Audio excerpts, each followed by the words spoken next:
On this episode of Still Loading, Naughty Dog Part 2.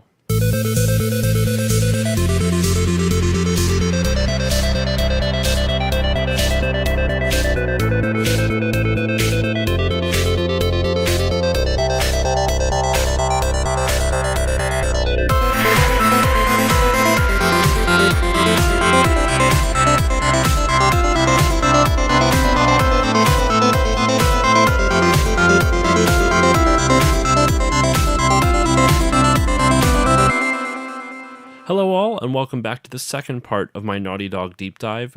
This week I wanted to discuss the other co-founder of Naughty Dog, Jason Rubin. And while I will still provide as much information as I possibly can, there was not a whole lot of information out there on Jason. I reached out to him via email to see if he would be able to provide an interview or just something like that. And while he could not help me with this, I was pleasantly surprised he actually emailed me back. He politely said he was too busy, but he wished me luck in my research. And honestly, I wasn't really expecting much of a response to begin with, so the fact that he took any amount of time to just respond to me was absolutely fantastic. And he also responded to me in less than a day, so it was just, I don't know, I was just really happy about it. Anyway, without further ado, let's dive right into this.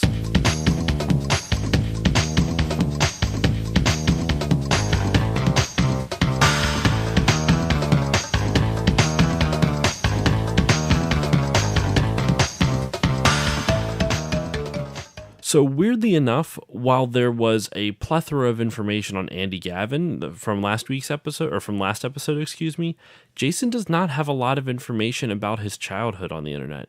The most I could find was that he was born in 1970 and he grew up in Virginia. He met Andy Gavin when he was 12 years old in a pre-bar mitzvah class they were both taking. And that's pretty much it.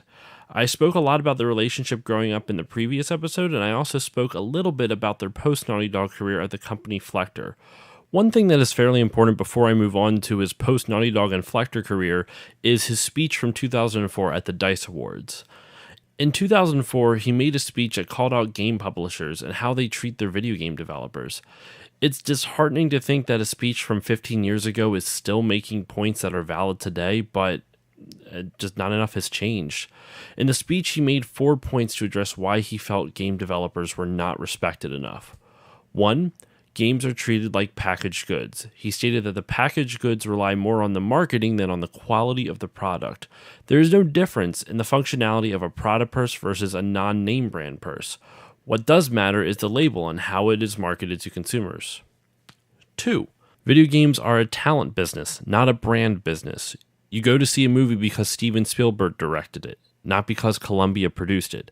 And same goes for the video game industry. You want to play a game by Naughty Dog, not the new studio that took over their series. I would say this is no longer really an issue anymore, thankfully.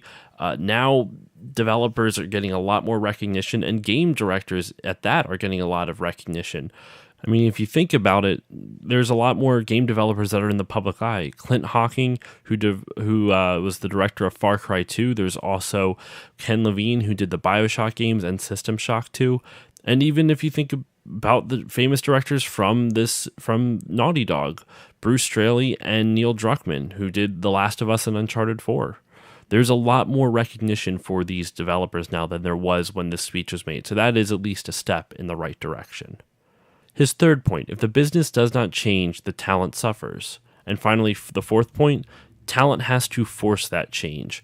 And I would honestly love to do a whole episode on this topic because it's really important to me. I think it's very necessary that, especially in light of everything with Red Dead Redemption and with Anthem, and even with things coming out of Riot and everything that's going on over there and issues with Fortnite and whatnot. I definitely think it's important to talk about, especially for everyone who listens to this and loves video games. But this isn't the episode on this speech. It's about Jason and his life and career. So if you're interested in this speech, I will include a link to it in the description. I highly recommend watching the full thing. It's a long speech, but it's very well thought out, and it's a really good... I watched pretty much the whole thing. I ran out of time a little bit, but I watched pretty much the whole thing. It was excellent.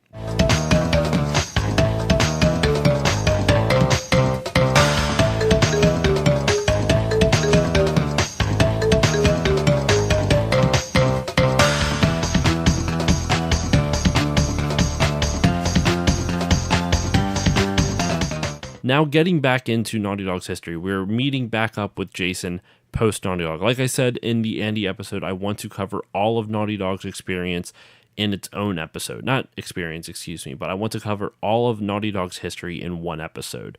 Right now, this episode and last week's episode are just on its creators. So we're going to catch up with Jason right after him and Andy sold Flector. If you remember for the last episode, Flector was a company that Andy and Jason created together, another one they created, I should say, that basically made video editing software inside of browsers, and they ended up selling it. And so after they sold it, Jason actually moved on to become the president of THQ before they went bankrupt. He became the president of THQ in May of 2012. At the time he had joined THQ, they had already lost 98% of their stock's value and had laid off large portions of their staff. Jason was hired to right the ship by putting projects back on track, improve the corporate structure and business practices. Unfortunately, it was too little too late. The company was too far gone, and on December 19th, 2012, THQ filed Chapter 11 bankruptcy. And a couple years later, at E3 2014, Rubin announced he had joined Oculus VR and was heading up their first-party content initiatives. Since joining Oculus, he has helped make games such as Terminal, Robo Recall, Lone Echo, Landfall, Coaster Combat, and Pet Lab, just to name a few.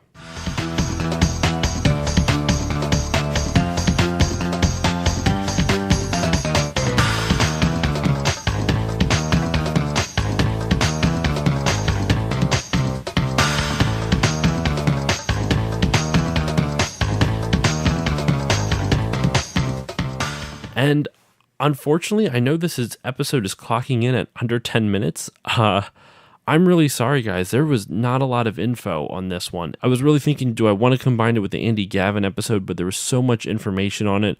And this one, I pretty much stuck to my script, but you can probably notice the portions when I went off. I'll try to edit it the best I can to make it a little bit more fluid sounding.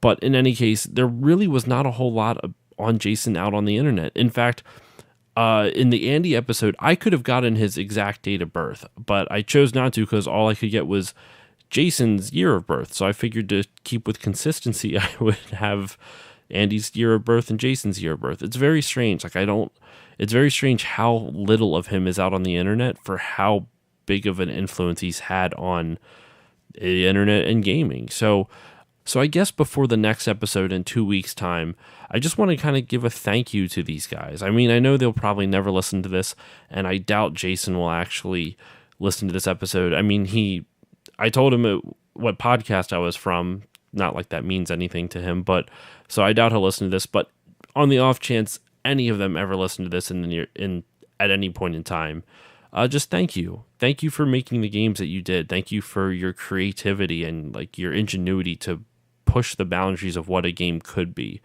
I really enjoyed, there was a documentary I watched about your making of Jak and Daxter and how you took inspiration from Mario 64 and how you used not just your own games to learn, but used other games to learn and create your own experience. Like, I would never say Jak and Daxter is like Mario 64, and I don't mean that in a bad way. I mean that in a pure complimentary way. The fact that you were so inspired by something, but you made it 100% your own. Like, nothing feels like Jak and Daxter. I mean, the second and third one are very different from the first one, and the storyline is actually really incredible, and the whole trilogy is incredible. But sincerely, like, thank you for everything that you've done for the game industry.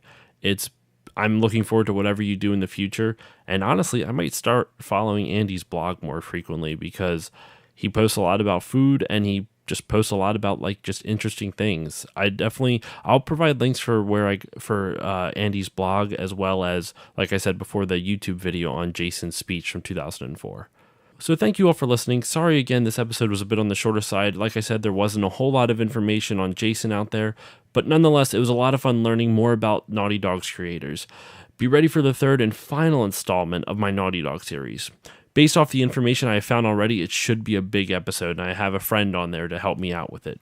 So, if you want to support the show, please consider subscribing to the show and giving it a 5-star rating and a review on iTunes. I always look for constructive feedback, so any that you can give me is seriously appreciated.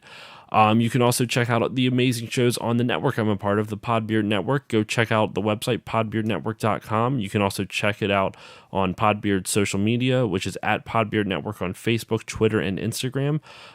You can follow me on social media on Facebook, Twitter, and Instagram, at StillLoadingPod on all of them.